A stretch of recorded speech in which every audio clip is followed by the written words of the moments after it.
in 5, 4, 3, 2, 1. Welcome back, ladies and gentlemen, to the Let's Talk Cult Film ... with Noah and Seth. I am one of your hosts, Seth Orris, joined here with my good pal, Noah Hey, Sims. Noah, how are you? I'm doing so good. How are you doing? You know, we just watched an awesome movie Yeah, with a lot of awesome things absolutely. in it. So I'm doing great. I'm excited that we're back here, filming, recording. Heck yeah. It's all that good stuff. So we saw, for those of you who did not listen to the last episode, bunch of wieners. What do we watch, Noah? So we watched John Carpenter's Escape from New York, which is pretty good. It's one of my maybe not like favorites of like anything, but it's good. It's I good. think it's John Carpenter's like one of his more unique movies. It's a little bit slower, but yeah, it's good. Yeah, no, It's it good. definitely. I like what you say there about slower, because I feel like when I think about John Carpenter, I don't think slow. Mm-hmm. I think about like The Thing Yeah. or Big Trouble in Little China, and those movies just Yeah. move. Yeah, they're fun. And that's something I was thinking about during this movie. Is this movie does take its time. Mm-hmm. It sets up. It takes like 30 minutes to really set itself up. Yeah. And the movie's only an hour and about 34 minus credits. And it still does so well with its time. I was really impressed by that. John Carpenter is one of the best. His Yeah, he's music cool. is great. We made some theme songs to the music written here. But no. So, for those of you who do not know, Escape from New York, starring Kurt Russell as Snake Plissken? Yeah, Snake Plissken. Plissken. Call me Snake. Yeah, so Snake Plissken, he's basically New York, the island of Brooklyn, right? It's Or actually just Manhattan, yeah. The island of Manhattan Mainland has been Manhattan. separated and is now just a prison Mm-hmm. for all of the U.S.'s inmates. Yeah. So once you go in, you can never come out. And Snake Plissken is basically transported there, and he's about to go into the prison. And he gets pulled aside because the president has been abducted. Mm-hmm. The president's plane got hijacked, crashed in to the prison itself, and then he was in one of those pods Yeah. and escaped, but he's now been captured. Mm-hmm. So they basically are like, if you can go save him in the next 24 hours, like, we'll let you go free. Yep.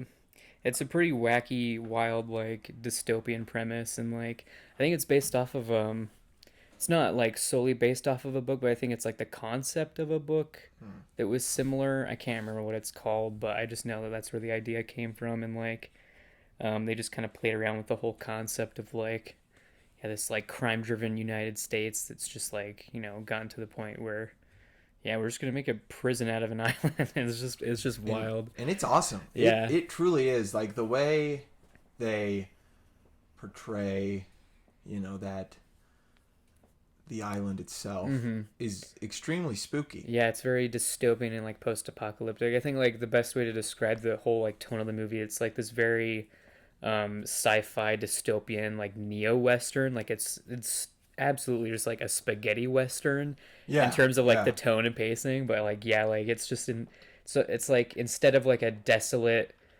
small like western town, it's just literally this huge cityscape that's just like yeah, it just has that. Kurt Russell's playground. Yeah, like literally, and like even on like a good comparison of the spaghetti western idea is that like I know Kurt Russell like literally based his performance off of Clint Eastwood, so like Yeah.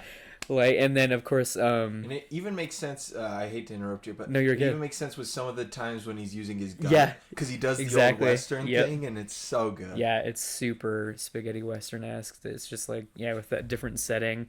And I know what's his name? The guy who plays Hawk. I always forget his name. He's in the Dollar Trilogy as well. And he Lee Van Cleef. Yeah, Lee Van Cleef. Yeah, so it's just I think it's kind of clever. Definitely. It has those subtle spaghetti western roots, but like yeah, I don't know. It's kind of digs so deep cool. too. Yeah, I really now Noah had seen the movie before. Mm-hmm. I have not seen it. So for me, it's going to be kind of coming at it from that first time viewer's perspective, and he's a seasoned veteran. Um, I thought it was awesome though. Yeah, it's cool. I think it holds up Mm-hmm. because it with movies made back in like the 90s, 80s, 70s, I feel like the ones that hold up the best are the ones that are like, this is a dystopia. Mm-hmm. Like this isn't like what this is, right? Yeah. It's the same with like Blade Runner. If Blade Runner, and I know like obviously 2019 does not look like it did in Blade Runner, Mm-hmm. but it's still like you get to 2019, you're like, man, what they had imagined was so cool. And I feel like this movie does that really well, especially with, I like that they don't show us anything but the prison. Yep. Like they don't show us what the world's like. Yeah. And in my mind, I'm imagining the world being perfect, like what it would be, not perfect, but kids playing outside, stores running, people going to the movies, stuff like that. But this one just desolate island, for all the people, and it totally looks like it. And they don't have guards in the island. Mm-hmm. They just kind of let them build their life there. It's wild. And it's like, holy cow. Mm-hmm. Like, what? Yeah, so it really does like dive into that whole concept of it just being like the wild, wild west. Like anything goes. Like people are just kind of fending for themselves. But even on that note, I know like what's interesting is I guess the movie had like a totally different opening for it. Because the one that we have now in every cut is movie just opens up with like the narration that it's a 1988, the crime rate has like risen, and then it to the point where they build this like big huge security prison that's literally just Manhattan Island, and then it just cuts to 1997 now, and it's like it just opens up with like the open shot of like the prison and like the security center, which is now like Liberty, the Statue of Liberty Island. Like that's just like a security like center now. So I think that's kind of cool. But I guess originally it opened up with like a bank robbery, like giving really? an origin story to Snake Plissken. That sounds awesome. Yeah, so like it's kind of interesting because it shows like how Snake Plissken got caught and why they took him there to be like put in the facility for life. Which like you can watch on the special features. It's kind of interesting. Like I think it gives some light to like how Snake Plissken is, but at the same time, I love just having that like mystery. It just goes, well, like you don't really know anything. He is definitely a mysterious character, and there's even him and remind me Henry Dean Stanton's name in the movie. Oh, Brain. Yeah, like there's that interaction, like that history. You're like, what? Yeah, and I love that. I love the fact that like these characters obviously have a past, and they're obviously. There's history there. Yeah. And it's not good history. Yeah. I mean, there's no point in the movie where it's like saying that these guys were like buddy, but it's like kind of like decide for yourself what Snake Plissken's life was before. Yeah. No, I really liked it. I just can't get over how cool Kurt Russell is. Yeah. And I mean, like, I know, like I was telling you before, apparently, like in a lot of interviews, he's stated that this is like one of his favorite roles. He really? Just likes the character a lot, and I guess like John Carpenter really let him like play around with it. Like the eye patch wasn't even a thing in the script. Like Russell was like, "I think you should have an eye patch," and Carpenter was like, "Okay, that sounds cool." That's awesome. That's so like good. He just slaps an eye patch on him. Like no context, no story to it. It's just one of those added, just things. Yeah. So that's so cool. And then of course, like back to like he just had this Clint Eastwood like inspiration. So like, he just like he thinks it's a really interesting character, and I guess it's just one of his favorites. So I think a lot of the intrigue and the interest for the character does, like, and of course beating this drum that we just hit like a minute or two ago, is just you don't know him. Mm-hmm. You don't know anything about him except for the fact that he looks badass. Yeah. And the fact that like you don't feel like anyone can really beat him. Mm-hmm. You feel like people can get him sometimes, but he's always going to get him. You know what I'm saying? Yep. And John Carpenter, obviously, Kurt Russell and him worked together many times. Yeah. They're best buds. Oh, yeah. I mean, and this film is really, really like, I can see why people liked it back then. Mm-hmm. And I can see why people like it now. And I can see why people wouldn't like it. Yeah. I definitely think it's one of those movies that I can, I can see why someone would be a little bit bored at parts. Oh yeah. It is definitely, it's a dark movie. Mm-hmm. Not in material per se, but just in the cinematography, the actual setting is dark.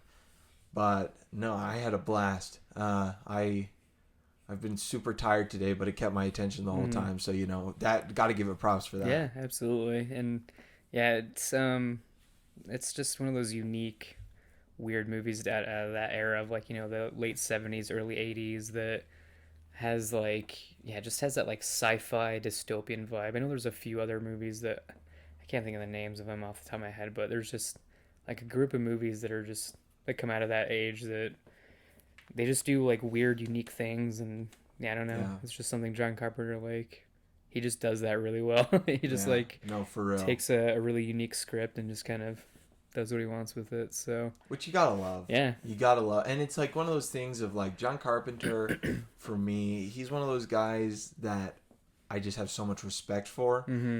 Through his whole career, he kind of did what he wanted to do. Yeah. And I love nothing more than a director who just does what they want to do their entire career. Because that's obviously a very tough thing to do. Yeah, for sure. I think it was a little bit easier probably back in the 70s and 80s and 90s.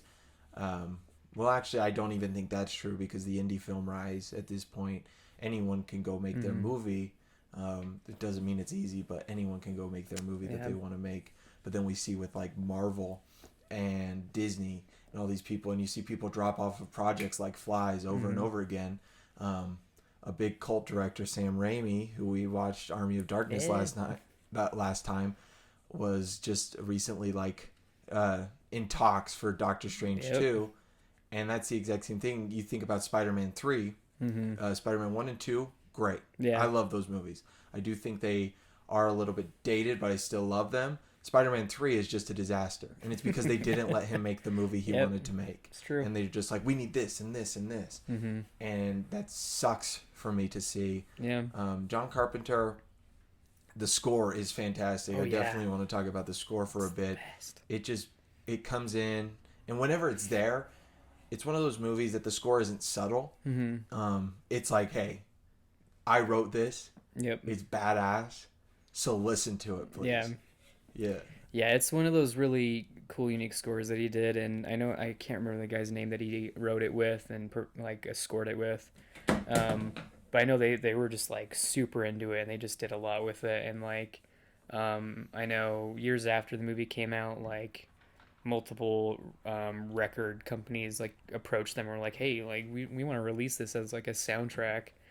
And like, so there's a couple different like prints and like versions. Like I know there's one where like it's one of those scores where there's like dialogue in between each song that you'll have like when you listen to it, and then there's others that are just the music and they're like extended cuts. Yeah. And then I know the guy that Carpenter worked on the score with, he like wants to make like a remix of that soundtrack now apparently. Yeah. Because he's like really into like doing that. So it's just it's a really unique one, and like while it's like super simple as far as like the beats and like the tone of the soundtrack goes, like there's nothing complex about it. It's just usually these like reoccurring just like synth beats. It's still like it gives into like the atmosphere of the movie a lot. That's one of those things I think too about John Carpenter is because John Carpenter scores all of his movies except for The Thing. Yeah. Yep. And none of them are like extreme or like you think even about like the Halloween score. Yeah. And it's one of the spookiest scores of all time, but it's nothing like extraordinary. Now it's extraordinary music, but it's nothing like you don't think that he probably like was sweating trying to figure out how to do it. You know, he just kind of he felt it, and that's how I feel about all of his scores. And they're so simple, but they're so easy to listen to and digest, and you always want to be listening to them. Of course, The Thing was scored by the great Ennio Morricone. Yes, he's the boss. The legend. We like to call him the boss in these parts. Hell yeah. But no, I really like that. I did want to ask, I had a couple of questions for you. Okay. How old were you the first time you saw this movie? So yeah, I actually remember this I saw when I was about 10. Okay. I just remember I lived in like Provo, Utah, and it was just one of those DVDs that my dad had, and Yeah, he let me watch it with him one day, and it was like really The rest is bizarre, and history. like yeah, I was like very fascinated with it as a kid. So of course I like rewatched it years later when I was in high school, and I was like, oh, this is pretty cool. Yeah, no, for And sure. I I think can that imagine. yeah, when I rewatched that, it definitely like sparked me to like dive more into like Carpenter's filmography as a whole. Because yeah, this was definitely like one of his more lower budget movies that he did, and kind of like I think it was Deborah Hill that he produced it with, so it was like Yeah. very independent at the time, for what it was. So yeah, it was just super unique and cool, and it was just like fascinating with me, especially like once I found out that it inspired a lot of like different other pieces of entertainment, like Metal Gear Solid. Yeah. Obviously, the main character is like super inspired off of Snake Plissken, and then like just a whole bunch of other like movies, video games. Yeah, like it just hit a lot of people in a way. Just years and years after it was released. Yeah, So it's one of those things where I think people like people are fascinated hmm by cool things, and Kurt Russell is anything but cool. Like he's every not. I, you get what I'm trying to yeah, say. He's cool. he's a badass. Yeah, he's a badass, absolutely. And I honestly think 10 isn't too bad of an age to see this movie though. Yeah, I do think there's some spooky parts, absolutely. yeah. But like I was thinking about it, and if I was gonna like show a child any of the R-rated John Carpenter movies, this would probably Yeah, be it. it's pretty easygoing, I not too mean, crazy. I It's a little if violent, my but not. if my future wife is listening to this, we're definitely showing the kids Escape from New York Heck yeah. at the age of 7, I 3 think years it's a good prior. age. Look how good Noah's turned out.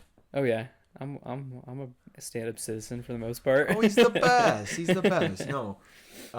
Second question I want to ask you is how many times have you seen the film? I think this would make it about 12, 11 or 12, I think. Okay. Okay. So yeah, I've seen it So good a few amount. times. Yeah. You know, something that fascinates me about movies, and this isn't exactly with Escape from New York, is like the amount of times people see movies, people talk like that's how much you love a movie. Mm-hmm. Because for me, right, I watch I watch a lot of movies, but I watch a lot of movies a lot of times. Yeah. So like I was thinking about um, Tarantino movies the other day, and I was thinking about I want to take the example of The Hateful Eight. The Hateful Eight was the first Tarantino movie that came out in theaters while I could see it. Yeah. Like when I turned 17, so my parents couldn't anymore be like, you can't Mm-hmm. see R-rated movies in theaters. Yeah. Like we don't care what you do at home, but like you're not going to a theater and seeing Mm-hmm. it.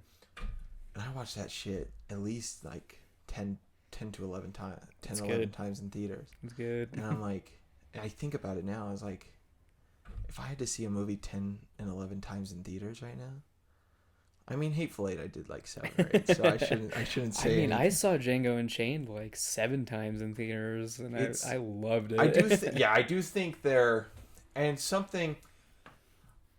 Certain movies are definitely digestible a lot Mhm. easier than others. I'm not saying this movie isn't necessarily digestible. I just do think, like you were saying, like it is a slower movie, Oh, for sure. and it's kind of like if you're gonna watch Escape from New York, you've got to watch Escape from New Yeah, York. absolutely. Whereas, I mean, we go with Tarantino, who isn't really a cult director by chance Mhm. because he's just such a big deal since this day he started directing. Like Yeah. it's not nothing cult about it, but his movies are. I could watch them every day. Yeah. I'd be fucked up, Yeah. but I could definitely watch them every day. So, with that, I'm trying to think. Any other thoughts? I mean, other than just like, Watch this movie. yeah, it's good because It's I know cool. I can definitely say I can understand like how, not to like go that whole like bashing on millennials because we are technically millennials, but like I can Yeah. understand how people in our age group may not have the attention span necessarily for this type of movie. Because I think that maybe some of them might not take it seriously because it definitely has a little bit of cheese. Oh Like it yeah. has that 80s cheese.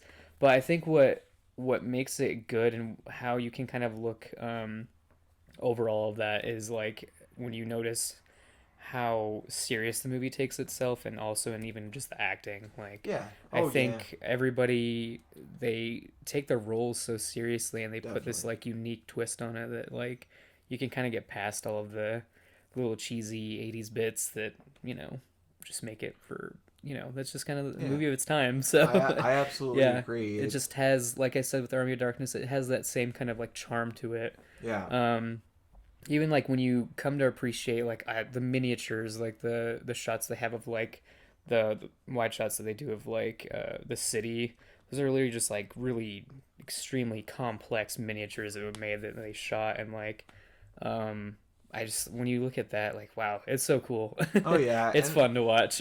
yeah. Oh, absolutely. And there's a shot too. I won't say what it is exactly because I don't want to spoil anything. But something's falling from a building, Hmm. and it's such a miniature shot. Oh Like yeah, they're you just can like totally the tell. practicality and Yep. everything, and it looks awesome. Yeah. Um, yeah, this movie's awesome, and I think it's a movie that if I would have watched like 4 or 5 years ago, I would have gotten 10 to 15 minutes in, and I probably would have shut it off. Hmm.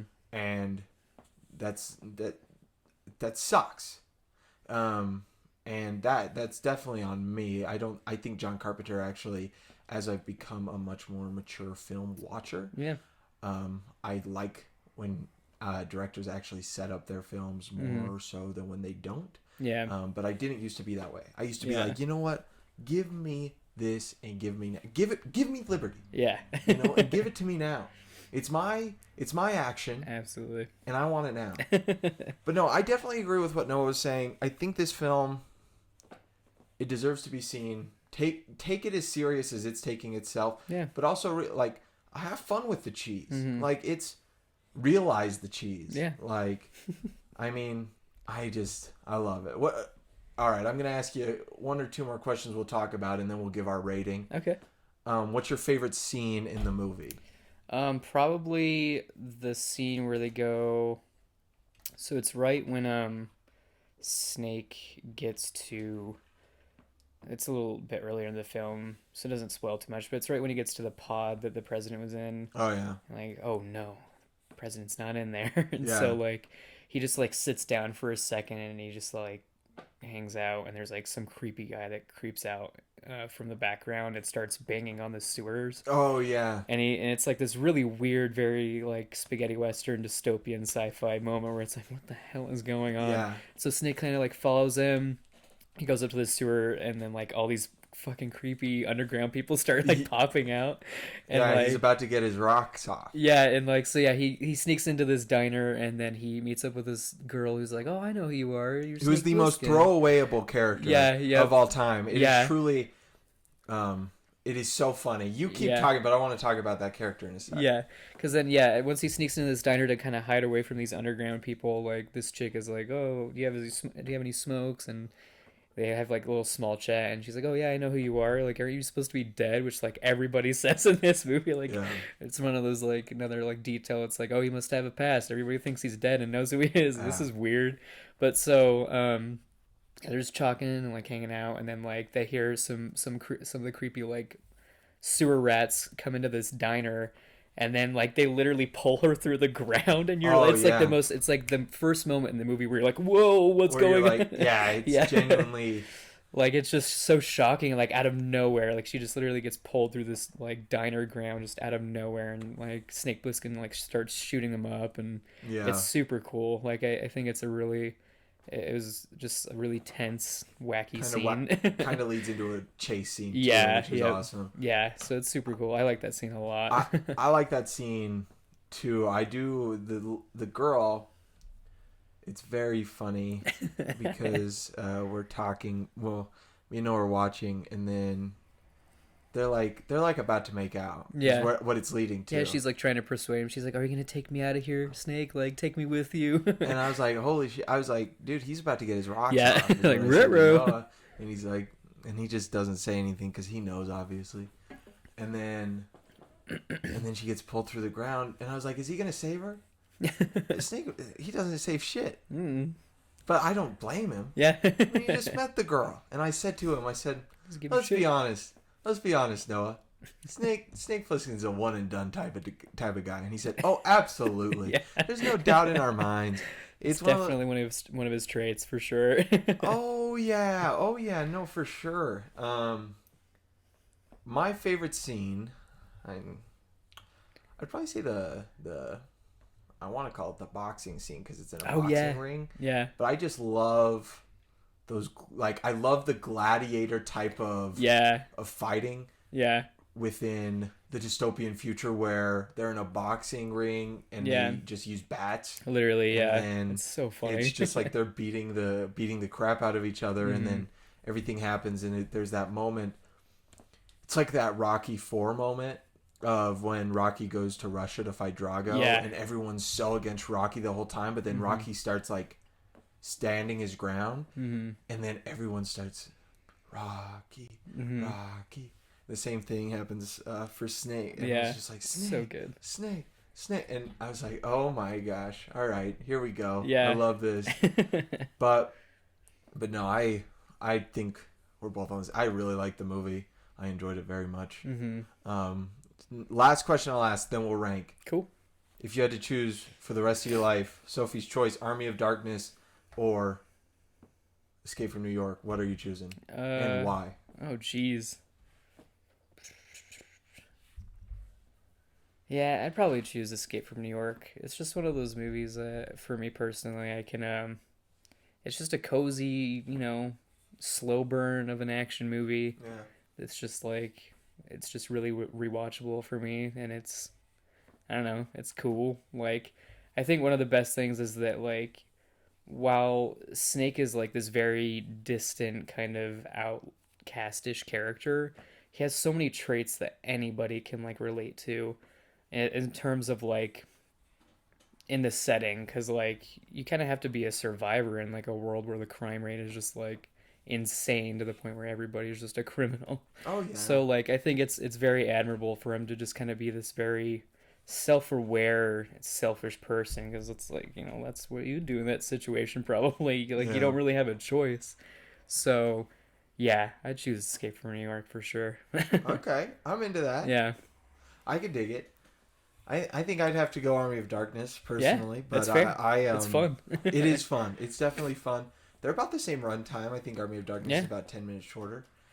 I think for me, Army of Darkness, again, it's that same thing. It has that meaning almost of like that background meaning of like watching it with my brother when I was a really Yeah. young kid, and and I do, as much as I love that slow burn pace, the Snake Plissken, everything about Escape from New York, Army of Darkness is just one of those movies, and it's also one of those things of I've seen Army of Darkness Mm. a bunch and have loved it for years. Yeah, So it's I good. just watched Escape from New York, and I really really like it, and I see myself watching it a bunch more in my lifetime. Mm-hmm. But it's like that recency, not recency, the nostalgia Yeah. almost compared to recency. Mm-hmm. But no, so my favorite part of the show, not really.